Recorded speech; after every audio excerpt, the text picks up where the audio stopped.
There we go.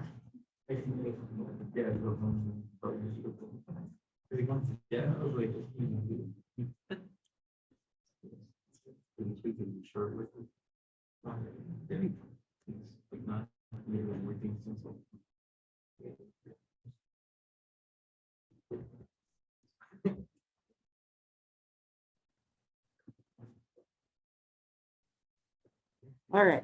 Sorry, that took an extra minute there. It didn't want to, Zoom didn't want to load, right? I don't blame it. Right? It's been hard this week with the time change. I don't know if anyone else has had a hard time in the morning. My kids are like, it's too early. Like, I know, I agree, but it's so dark in the morning that it makes it hard to get up, right? Especially for our early class. But we'll keep going today. We have just a little bit more with the motivation chapter, and then we'll go to emotions after that. And if you're looking at your syllabus, right, just something to do periodically, we have today and then we have next week, and then it's spring break. So it is coming. I just feel like I want to remind you all that it is coming. We're almost there. So we have today, and then we have Monday and Wednesday next week, and then we are at spring break. So last time we talked a lot about, what are some of the different perspectives on motivation. We went through all the different theories. And then we talked a little bit about the differences between being physically hungry versus like emotional factors that can play a role, right? Like with eating disorders of anorexia and bulimia, a little bit about obesity. And so we have a little bit more about losing weight, the other side of that. And then we talked about the need to belong and the motive of motivation at work as well.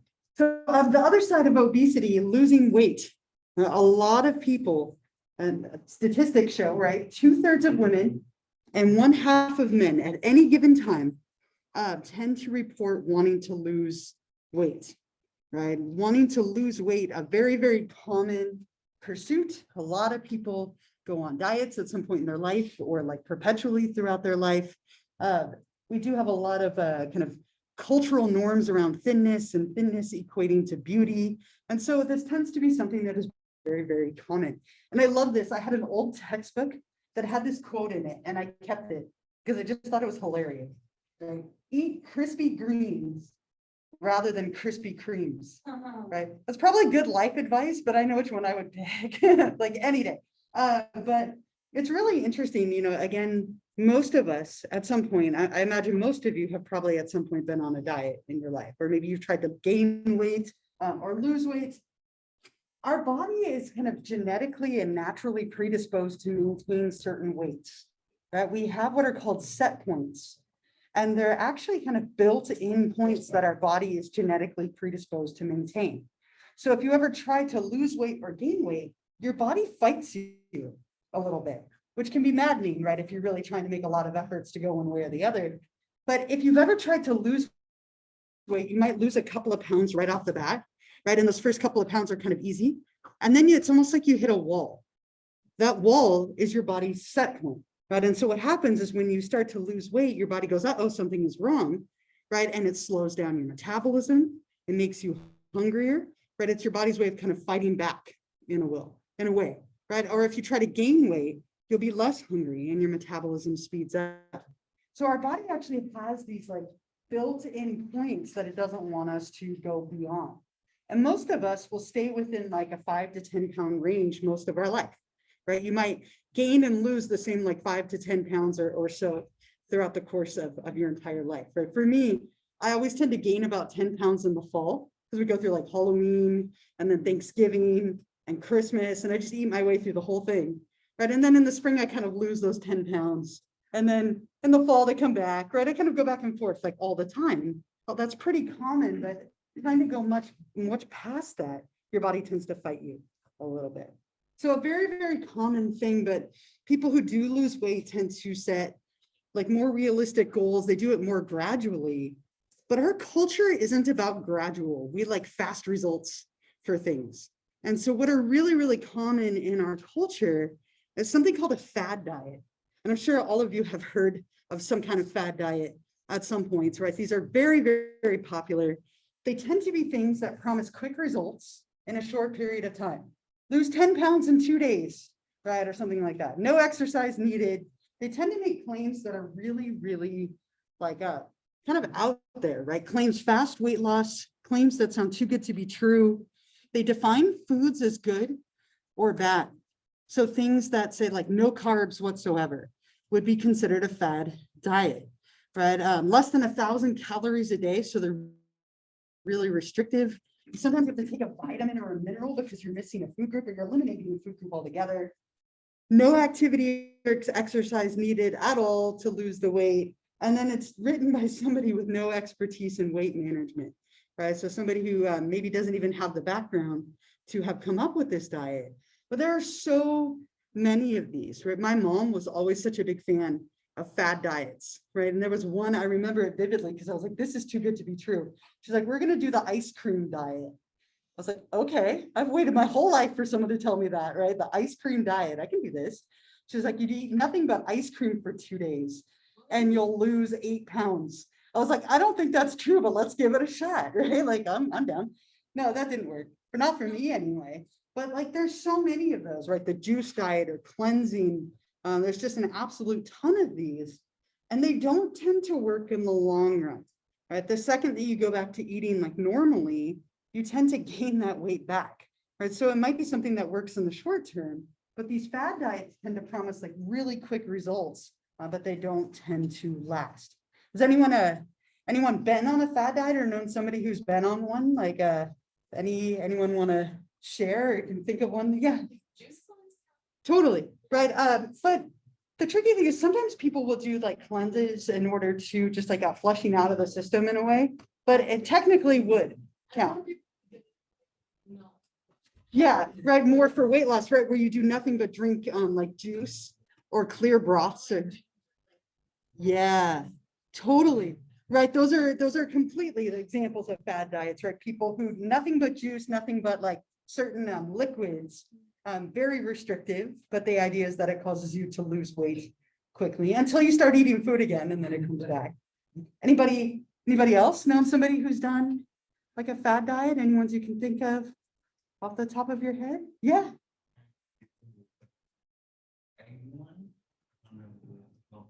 And there's oatmeal one. Nothing but oatmeal? Nothing but oatmeal, nothing but eggs. Okay. Yeah, and again, when you ever you, it's just like one food group only, or like you don't eat a whole food group as part of it. It's probably a fad diet. And our culture is just so obsessed with these because they promise like really fast and quick weight loss. But again, they don't tend to last. So just a very common motive that a lot of people have, either wanting to lose weight or gain weight. There tends to be a lot of motivation related to that.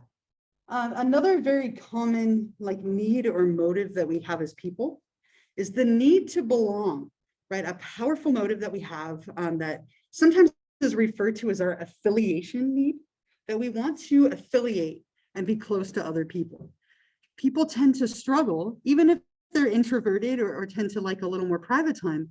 We do tend to want to have friends, want to feel like we belong or have like a place socially.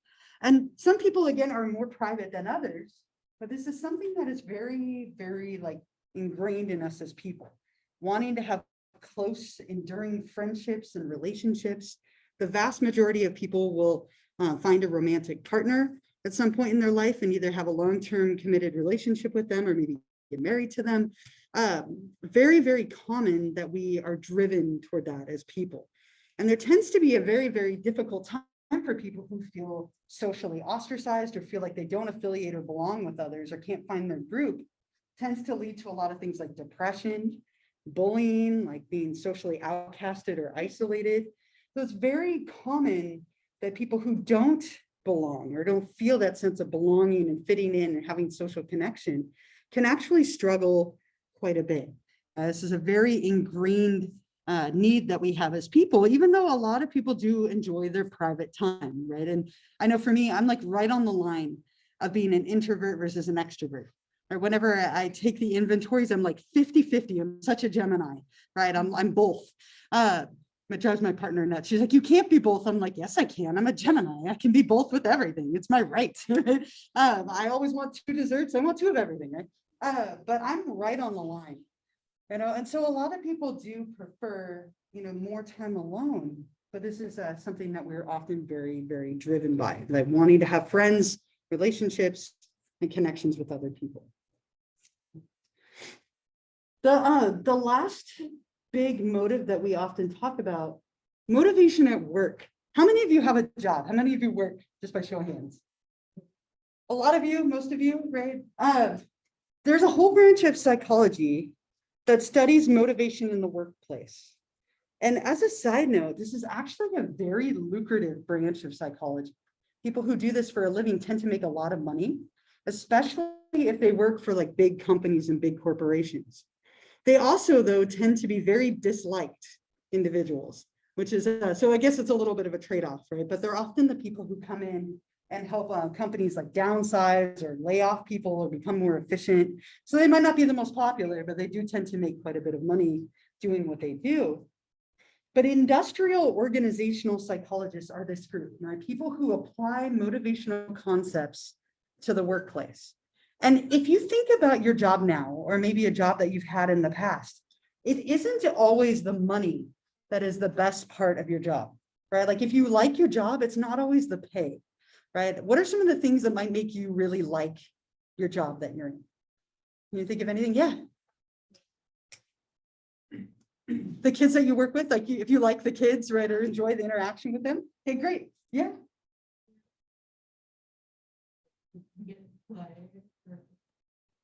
Okay. So the fact that you can do something that you enjoy, like play, that would be fun. Messy at times, but fun, right? Yeah. Okay, right. So if you find it to be rewarding, or especially if like you do something well in your job, how about the people you work with, right? The people you work with can make or break a job, right? Like if you like your manager or your boss or whoever, you are likely to go out of your way to please them, versus if you don't like them, right? It can make your workplace miserable, or your coworkers if you don't like them. Anyone get like special incentives at work? Like if you do something, you get like a bonus, or you get something as a reward. Yeah, a couple of you. I worked when I was way younger. I worked at REI. And I loved working there. I gave them my whole paycheck back every month, but I loved working there. And it was so much fun because we always got random incentives. Like we would get gear all the time. Like people would come in and be like, here's a cool new backpack. It's all yours. Like a $200 backpack. I still have them all, like from years and years ago. Or here's a pair of shoes, or here's this. Like we just got gear all the time. And I loved it. It was like these random little like gifts and incentives. If you had a really good week, sometimes you get a paid day off. And so sometimes those little incentives, or liking the people that you work with, enjoying the things that you do at work, sometimes those things matter more than the money that you make. And so this group of people tend to look at that stuff. How can we motivate people to work harder and enjoy their jobs more without necessarily having to pay them more, right? And that's a very common element of this. We tend to divide this into two groups. The personnel psychologists are more of the like recruiting and training. Like if you went to a job or career fair, these are traditionally kind of like the type of people who would be out there recruiting new members, like the human development or like the human resources side of it. The organizational psychologists are the ones who come in and look at like, what does everybody do in this company? What is your job? What are your boss's jobs? Is there any way we can make it more efficient? We can motivate you more. Are there people who are unnecessary?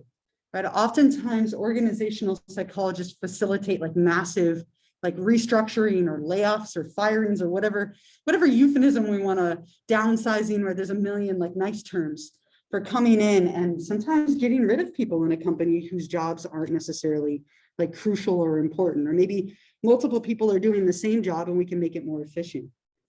So as I said, this is a very lucrative branch, but these people who come in and do that, they tend to be very, very disliked because they're often there as part of like a big restructuring of a company. And it's an older movie, but it's such a great example of this. I don't know if any of you've seen the movie Office Space, but it's got a great example of industrial organizational psychologists who come into this company and they interview every employee saying, tell me what your workday looks like. What do you do? Right? Like, what does your job look like? And then they go through and they decide like who's important and who isn't and how we can make some changes. So I'm going to show you an example of that. In this clip, the guy says he does basically nothing. And he probably not accurate, but what they're doing there is a really good example of what this could look like, right?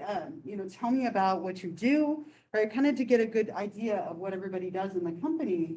And then they do let people go, right? Like there are people whose jobs are maybe not important. The fact that he has 8 bosses is probably not the most efficient way of going about things. So really taking a look and evaluating all that.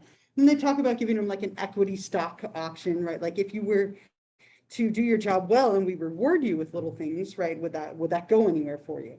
Right, so that tends to be what this can look like.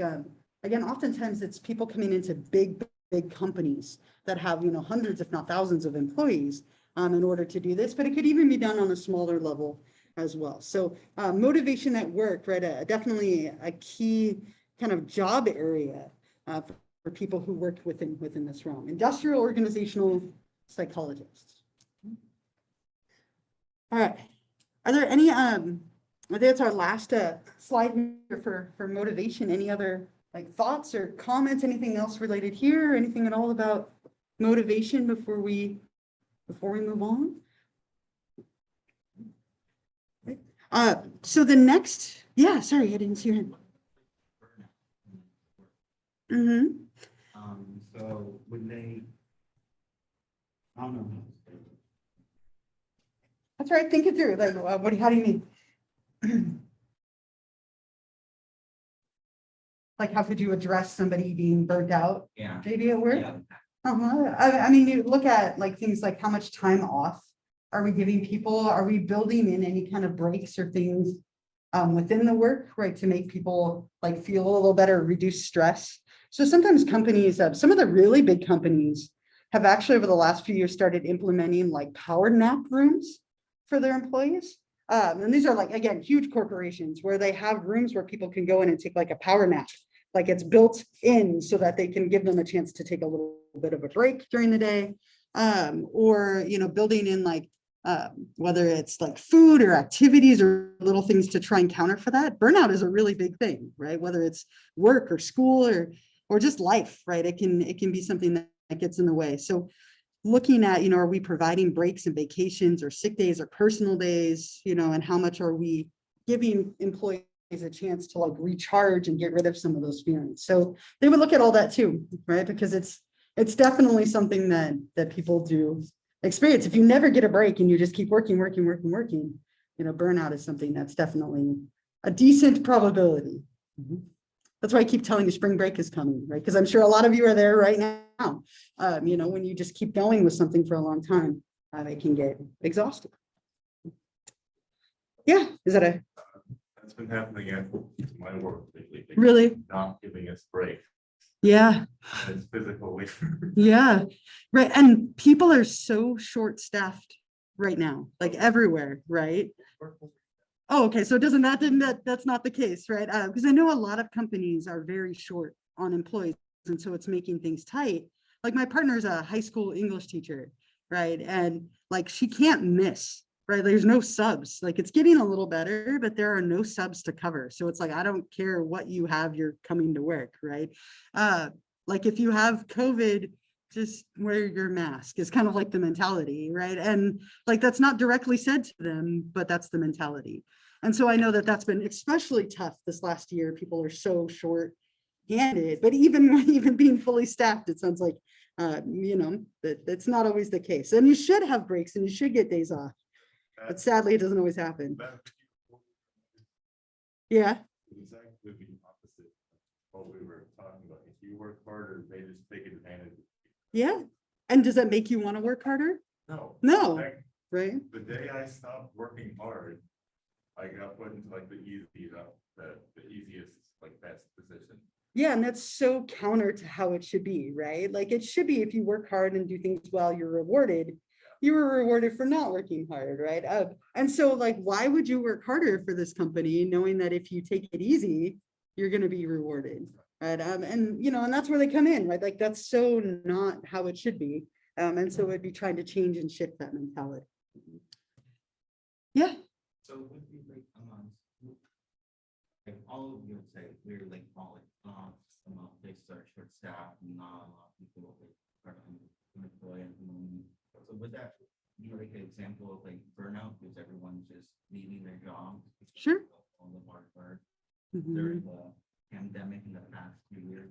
It could be. And then like, I mean, there's so many reasons over the last 2 years, right? Like a lot of people embraced unemployment, which paid more than maybe their jobs did, or not feeling safe going to work, right? There's a lot of factors. These last 2 years have been such a unique situation for work dynamics, right? But yeah, I mean, if you're being worked around the clock and you're not getting breaks and you're short staffed, of course you're going to get burnout, right? And so that's something that a good company or a good job would account for. And sometimes they can't if they're, that short staffed, but trying to find little ways to motivate you anyway, or reward you anyway, are important if they want to keep you as an employee, right? All right, this next chapter kind of builds on motivation a little bit. Emotions have a really strong connection to motivation, right? They play a big role in what motivates us to do things. So we'll look at what are some of the different emotions that we have.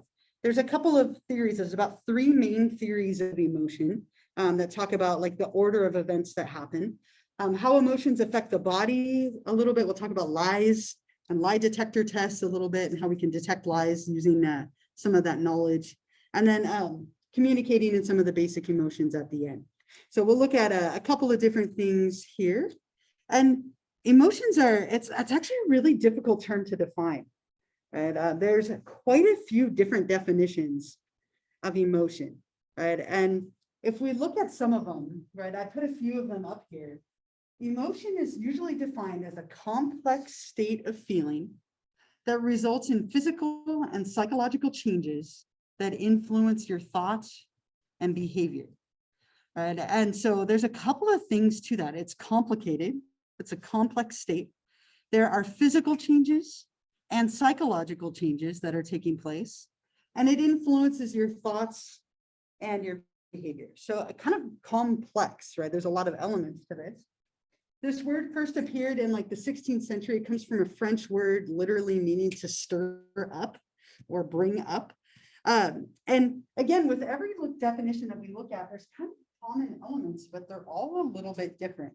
There's no universal definition of emotion, and there's no universal theory of what causes them or how they're expressed.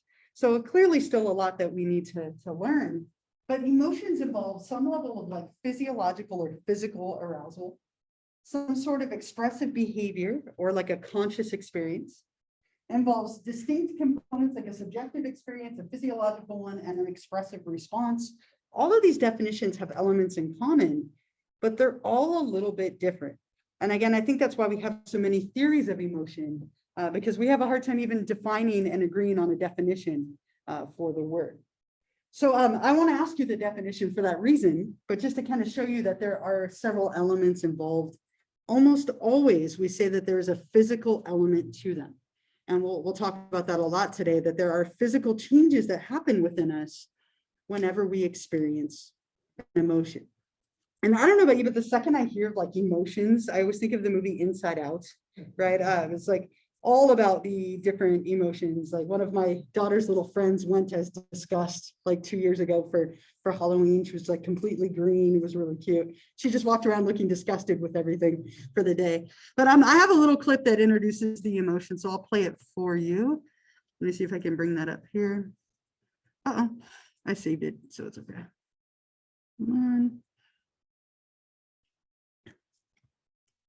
Let me out. There we go.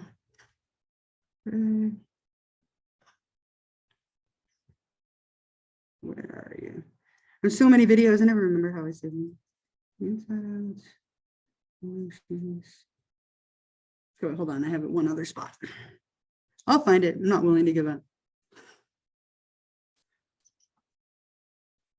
1 second.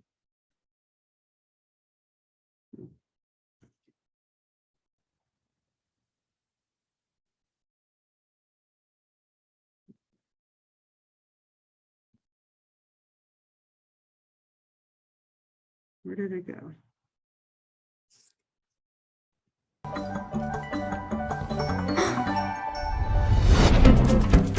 I'm gonna access my other. Hey, come on. Okay. Found it. comes with it, right? And then there's that outward, like expressive response. So lots of different components, lots of different types of emotions. We'll talk about a few of the basic ones. But first we'll talk about the different theories about how they happen and in what order. And there are really 3 of them that are prominent. And then there's like 2 smaller ones that I'll mention. But as I said, with every single emotional reaction to things, there's always different things happening in the body. And so there are 3 different theories, and they're named after the people who coined them or kind of described them for the first time. So the first theory is called the James Lange theory, after William James and Carl Lange, who kind of came up with this together in the 19th century.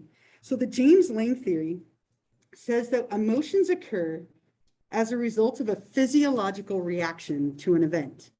So with every single one of these theories, so if we take the James Lange theory, we imagine that there's some kind of stimulus in the environment.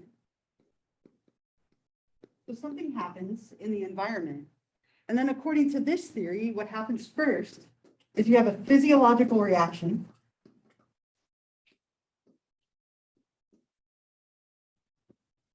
So your body responds, and then that is going to lead to the emotion. Right, these little arrows I think are kind of helpful for that. So they give this picture of like a car, right? Someone driving on the road. I go up to Humboldt like every year. I love to go back up there because I love the trees and to spend like a week up there eating my favorite things and like going up that way. Every time I drive up there on the windy 101, especially at night, there's always deer jumping out on the road, right? It happens all the time. I once was unlucky enough to like hit the edge of a deer and I felt so awful about it. I always hoped that that deer was okay, but they'd like jump out in front of the road, like in front of the car all the time on this road. And so whenever I see this picture, I think of that, right? So let's imagine you're driving on the 101, you're driving at night and a deer jumps out in front of your car. According to this theory, when that deer jumps out in front of your car, your palms are going to start sweating, your heart starts racing, your breathing picks up, you're going to have all these physiological reactions, again, like shaking, sweating, breathing faster, all of that kind of stuff. And that's going to lead to the emotion of like fear, right? So it's the physiological reactions in your body that trigger the emotion to come forward. Now, there's one big problem with this theory, and that is that we tend to react very similarly across emotions. When we're afraid, when we're scared, when we're in love, when we're happy, all of those physiological reactions are very, very similar, right? Our heart starts to pound, our palms start to sweat, digestion shuts down, we get butterflies in the stomach. All of those things happen with all of those different emotions. So how does our brain know which one to do? And we don't have a great answer for that, which is why we have other theories. But from the James Lange perspective, right, deer jumping out in front of the car would be the stimulus. Then you have that physiological body reaction, which leads to the emotion of, in that case, maybe fear. Again, not perfect because we react very similarly across emotional reactions. So we have another theory, the Canon theory. So this one named after Walter Canon and Philip Bard, again, 2 psychologists who coined it. According to this one, slightly different, but kind of a similar idea. We have some kind of stimulus in the environment. So some kind of stimulus in the environment, you're back on that road, there's another deer, it's like the worst night ever, I don't know. They keep coming for you. Probably not the same one if you've been driving, but another deer. So stimulus, that's gonna lead to a physiological reaction.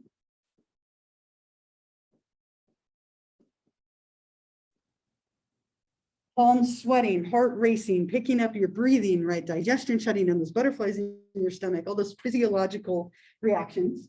And then at the exact same time, the emotion.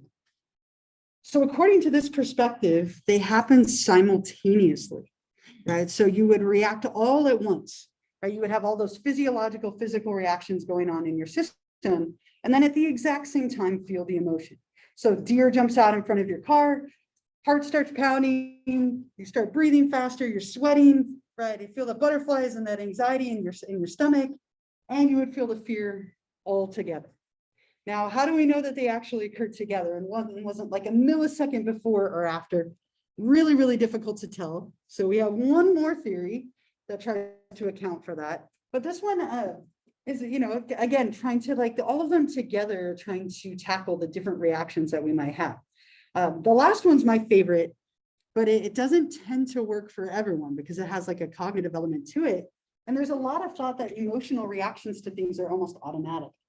So 3 different theories. The last one is called the Shakhtar-Singer or 2-factor theory. So I'll say 2-factor or Shakhtar-Singer. And according to this last one, we add another factor. We add another step, hence the 2-factor theory. So stimulus, yet another deer, right? Again, worst night ever, right? 3rd deer jumps out in front of your car. Your palms are going to sweat, right? Your heart picks up, all that. You have the physiological reaction.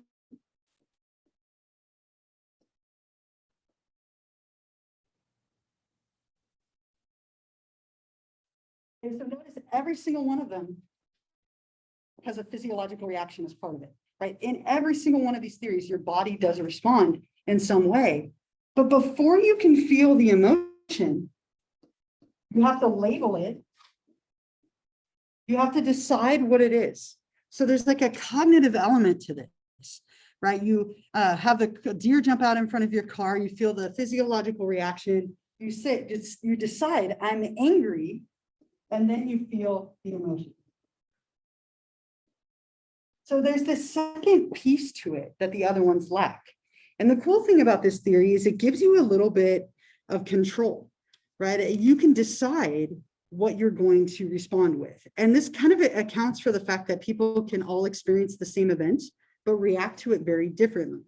Or that different events, depending on the context, could lead to different reactions.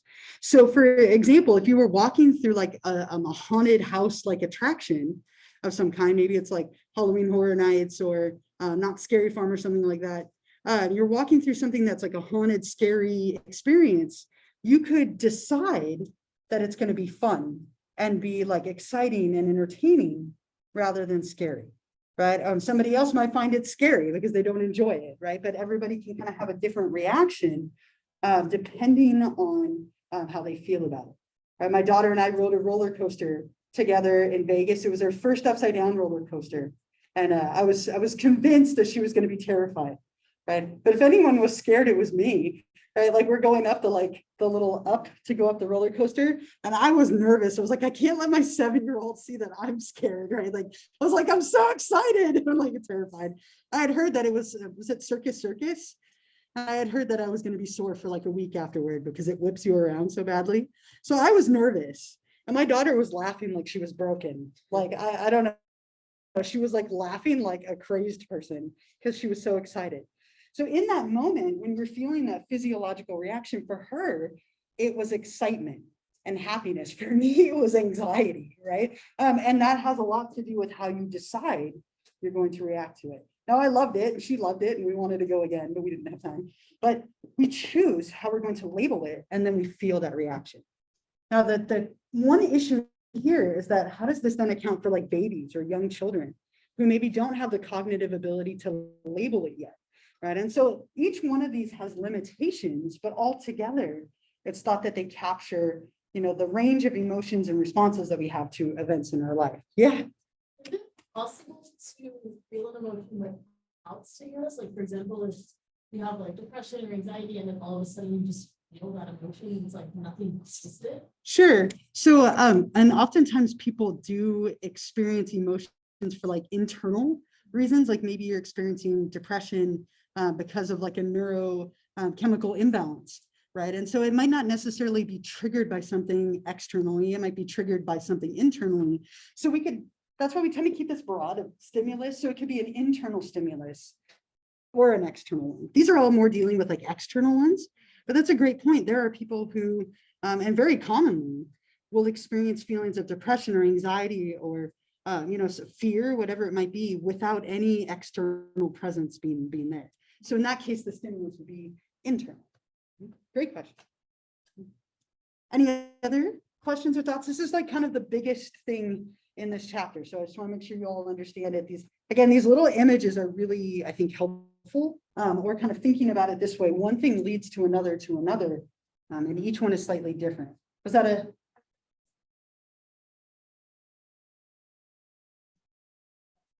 Uh-huh. Yeah. Yeah. Mm-hmm. Yeah, and if you're scared of something, right, if something bothers you, and like, yeah, I don't want spiders at all, right? And so when I see one, it's like instant, right? Like there's no time for me to label it. Like I'll see a spider, even like a mild little daddy long, which aren't dangerous at all. And like I feel like my palms will start sweating. Sometimes if you have a phobia of something, just thinking about it, like just talking about spiders, like I can feel it on my palms, right? That they got a little bit sweaty. I thought you said there's one behind you. I was like, I'm sorry, what?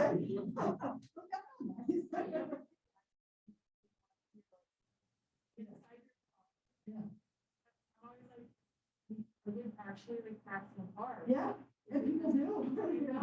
Yeah. I can't tell myself like you're not a facility. Yeah, right. And that's why we have the three different theories, right? Because there are times when we react so instantly and so automatically that there's no time to live. But you can start to learn to recondition your fear of spiders and to like pair it with something a little bit more calming. Tell you a funny story. I don't know why this right. We said to crash apart.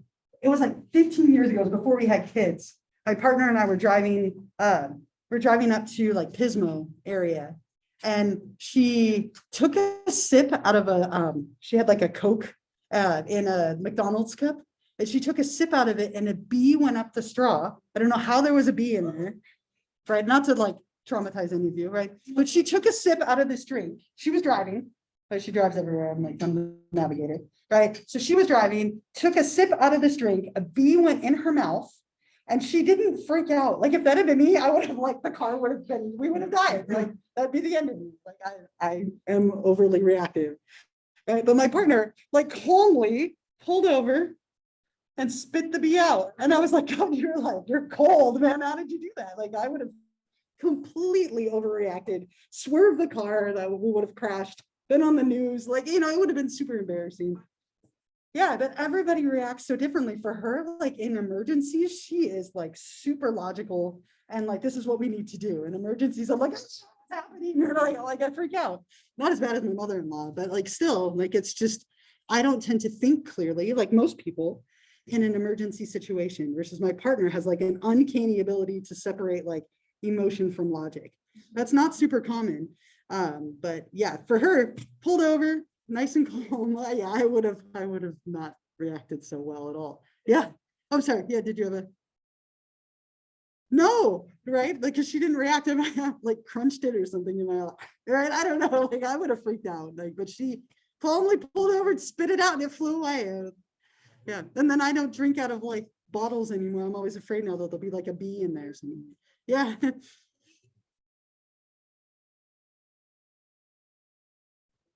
Yeah, because you have to have that ability, right? Like if you are working in a situation where people are coming in trauma, you need to be able to shelf that fear and like anxiety and stuff a little bit, right? And so people who are better at that do better in those emergency kind of situations than people who might not be able to put that aside.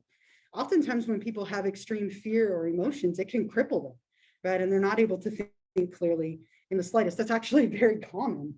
And being able to manage it and control it and put it aside is a skill, right? That not a lot of people do have. So I have a little practice for this of what you might see for this on the exam. So I want to bring this up for you, and I want to have you just take just like 2 minutes. I want you to find a couple of people around you. You're not turning this in, but I just want you to practice. This is what this will look like on the test, and I want to give you a moment to try and figure it out. So just a little like test yourself. So you don't even need to write it down unless you just want to remember. But find a couple of people. I want you to read the short little scenario. And then I want you to match the right with the theories on the left. So you'll get like a 3-letter answer. But this is what this will look like on the test for kind of answering questions about these theories. So find a couple of people. I'll give you just a few minutes, and then we'll talk about it together. But read the scenario and then match the options or like the progression on the right with the theories on the left. So whatever's easy, like 2-3 people around you.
See, plus that.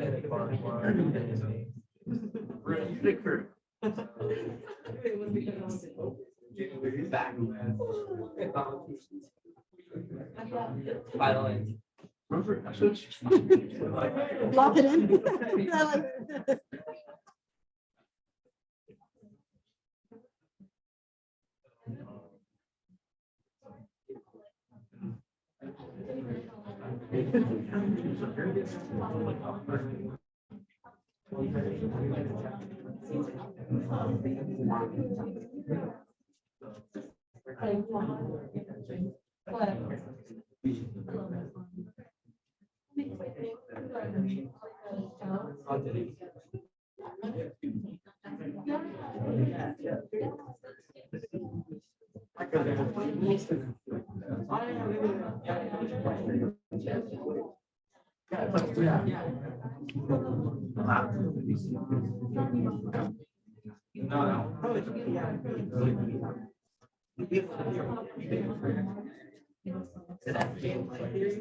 So just like another minute, then we'll talk about it together.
On the next exam to test these 3 different things. So something very, very similar to this. So if this was easy, you're in a great spot.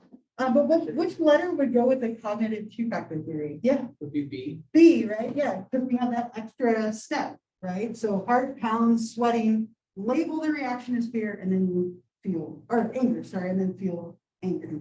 Okay, how about the James Lang theory? Yeah. That would be A. A, yep, heart pounding, sweating, feeling anger. And then Canon bar, do you want to take Canon bar? C. C, yep, right, BAC, right? So heart pounds and sweating and anger occur at the same time. Yeah.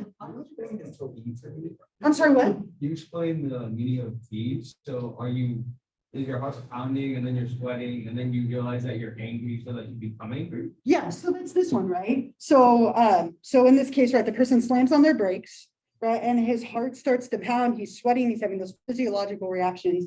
He decides and labels it as anger and then feels anger. So again, that's the chance to kind of everybody might label it differently or react differently. I think it accounts for that nicely.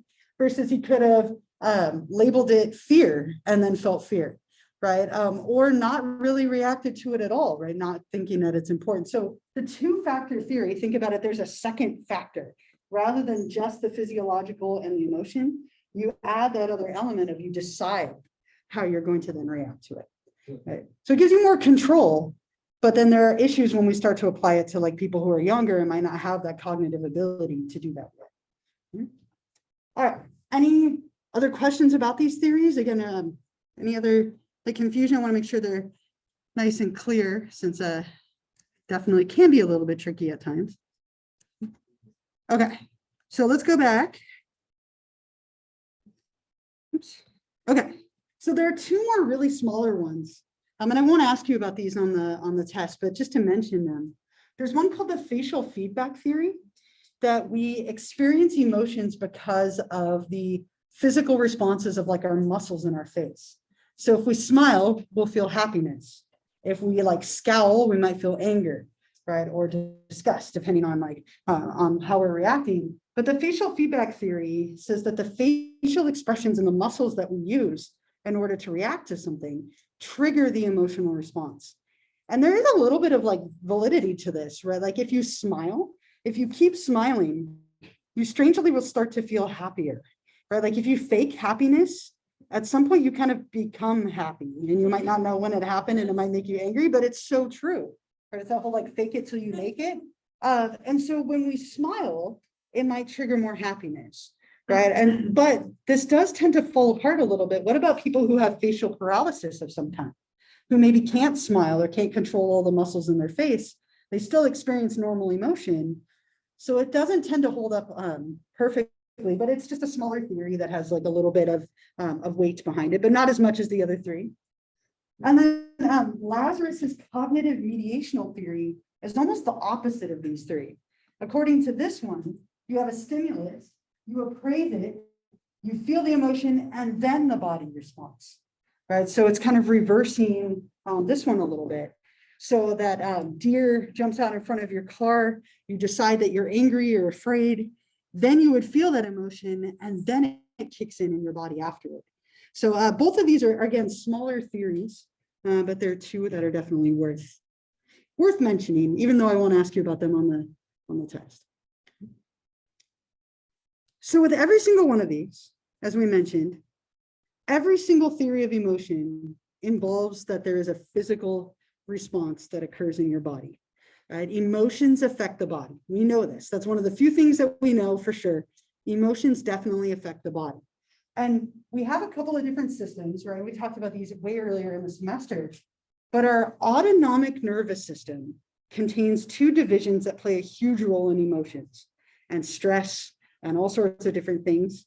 But the sympathetic nervous system and the parasympathetic nervous system. So when we feel an emotion, the sympathetic nervous system becomes aroused or kicks into gear. Our pupils dilate. We have the sweaty palms that happen. Our heart rate picks up. Our breathing picks up. Those are all things that are controlled by like the fight or flight of the sympathetic nervous system. And then when we calm down after a stressor or an event or a stimulus has passed, and everything kind of goes back to normal, then we're on the side of the parasympathetic nervous system. So the sympathetic nervous system is like the arousing, the fight or flight side, gearing you up to have an emotional response or fight off a stressor. And the parasympathetic is the rest and digest, right? The calming side. Sounds much nicer, right? Fight or flight or rest and digest. I know which one I would pick, right? Between the two. But resting and digesting, the calm side after a stressor has come, it allows our body to return kind of back to normal. So when we're experiencing an emotional reaction, these things are happening to us, and we can use that for a practical application. And this isn't used as much as it used to be because we've learned that you can manipulate this. But knowing that the body responds when people are stressed or anxious, we can sometimes use that as a way to try and detect lies. Now, this is far from perfect. Polygraphs or lie detector machines in themselves lie. Right? They're only accurate about 1/3 of the time. 1/3 of the time, yep. Which is why they're no longer used in courts. They're very rarely used except for like dramatic things. Like I forget where I was at a hospital with my daughter like months ago because we thought she had sprained her wrist. And we were watching, it was like Jerry Springer was on, like old Jerry Springer episodes. I'm like, why is this on in here of all the things? And they had like the guy take a polygraph to prove that it wasn't his kid, you know, something dramatic like that. but they're rarely accurate because you can manipulate them very easily. Yeah, They use lie detectors before, or they used to? they used to, not anymore. Like, they just wrongly convict. Okay. Yeah, and we know now, so it wouldn't be like the only piece of evidence, but it was often a part of like, trying to find out the truth of something, just like we used to use eyewitness testimony, and we know now that eyewitness testimony isn't reliable at all, right? So we used to use it more. And these are still used by like a couple of agencies in terms of like jobs. Like if you go into law enforcement, they make you take a polygraph, which is wild. I think they just want to see more like if you're lying and give you that experience. But it is still used sometimes. We just know that they're far from perfect. If you are really good at controlling your emotions or your reactions to things, you can easily fool a polygraph machine. If you stimulate yourself so that you're really, really up, like maybe you've had way too much caffeine or something like that, it could throw it off. If you're really, really calm and sedated and low, it could throw it off. Or if you're just a good liar, right? People who are really good liars can trick a polygraph very easily. And what these machines do is they are trying to detect a lie by looking for the physiological reactions that come with someone lying. Typically, when people lie, they get anxious. And so they fidget, they sweat, their heart rate kicks up a little bit higher. And these tests look for that. And the person who's administering the test is trained to look for those different changes in their results. So again, they're far from perfect. They're only accurate about a third of the time. But they can kind of yield some interesting information. I have a clip of this. If you've seen the movie Meet the Parents, there's a great example of like an old school lie detector test. And as a side note, it's probably not a great idea to let your father-in-law like hook you up to a polygraph machine, but he does anyway. So I'll play this for you. I think it's one, it's kind of funny, and two, you can see how these machines work a little bit in the clip. Where did it go? Here we go.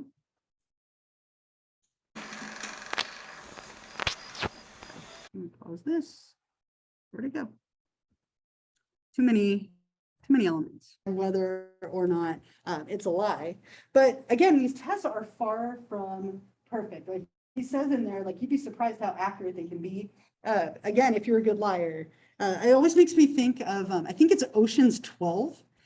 The guy is being asked some questions as part of a job interview, and he steps on a tack in his shoe during the control questions to cause himself pain, which affects his baseline, right? So when they're trying to determine if he's lying, they can't tell because his baseline was so off, because he was causing himself pain physically during those baseline questions. Or again, if you took a substance that made you really up or really down, those things would affect it. But if you're a good liar, which I am not, I am an awful liar, you can easily fool these things. And there's a lot you can do to detect a lie without even needing a polygraph, right? There's a lot of things that people tend to do when they lie. What are some of the things that people do when they lie? That are giveaways, yeah. Smile or laugh. So nice with the mask, you can't see the smile, right? Oh no, if it's smiling or laughing, I laugh. I'm a laugher when I laugh. And it's so horrible because it gives me away like that. My partner will be like, why are you about to lie to me? I'm like, I haven't even lied yet. Like, yeah. Look at you like straight in the eye when they lie to you. Sure, right? They might not make eye contact, yeah. Fidget with their hands, just put it there. Yeah, playing with your hair, fidgeting with your hands, touching your face, or like your collar or your neck. Did you have a different one or? Same, okay. How about? I was gonna say the eye contact. Yeah, people sometimes look up or down or to the left or to the right when they're lying, yeah. They stutter.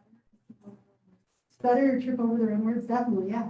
Can I communicate via texting so that I can? Oh, sure. Sneaky, right? So do it in a way where there's no body language or anything to be observed, right? I like that. Something to remember. Anything else that people might do when they lie? Just a couple other things. Yeah. Yeah, right. Your story that changes or it's inconsistent. Oftentimes people, when they lie, provide too many details, right? So they like make up too much information, like it's too involved. That's oftentimes a giveaway. Sometimes people get defensive when they lie. the tone of their speaking either speeds up or slows down, or maybe they stutter. There's a lot of things that people do when they lie. And so if you know somebody well, you probably know what their tells are, right? Like I said, like the second I'm about to lie, I start smiling and then it turns into like a laugh. Like I can't keep it back. You think after like 18, 19 years, I'd be better at lying to my partner? Nope. Like even little, how many donuts did you get? 4, right? And I'm smiling, right? How many did you really get? Like, why are you lying to me about the donuts? I'm like, because it's embarrassing. I'm not going to tell you. But little things. So just Christmas time is the worst. I can't lie about the presents at all. Yeah. I'm really bad at liar, but I feel like mine, when I laugh, is like me getting nervous because someone thinks I'm lying. Sure. So I get nervous and then I'm like, oh my God. And then I start laughing, like, why are you laughing? Yep. I'm like, but I'm sorry. Like, I can't help it. Yeah. Yeah. And sometimes it's the worst when you're not lying, but you get nervous and you laugh and then people think you're lying. That happens to me all the time. So I want to give you a little bit of like of an informal assignment for Monday. Okay. So on Monday, we're going to we'll play a little game on Monday. My least favorite game because I'm not a good liar. So over the weekend, what I want you to think of, I want you to think of 2 truths and a lie. Okay, and what I'm going to have you do next class, and this is a little trickier because we can't see mouths, like, right? So it might make it a little easier to lie. But what I want you to do is think of 2 statements that are true and 1 that's a lie, right? The old game of 2 truths and a lie. I will do the same, and I will try to lie to you. And you'll probably be able to guess which one is the lie. Like I'm already laughing. Just thinking about lying to you, I'm already smiling and laughing. So I want you to try and think about that over the weekend. If you forget, you'll just have to think about it on Monday. But some people take a little bit of time to come up with statements that aren't true. So try and make them good ones. Think about it a little bit over the weekend. And on Monday, we'll try and lie to each other and see if we can pick up on some of the little things that we just talked about. And then we'll keep going. We'll finish up emotions and keep going with that when I see you on Monday. So we'll stop there and have a good weekend. And I'll see you next week.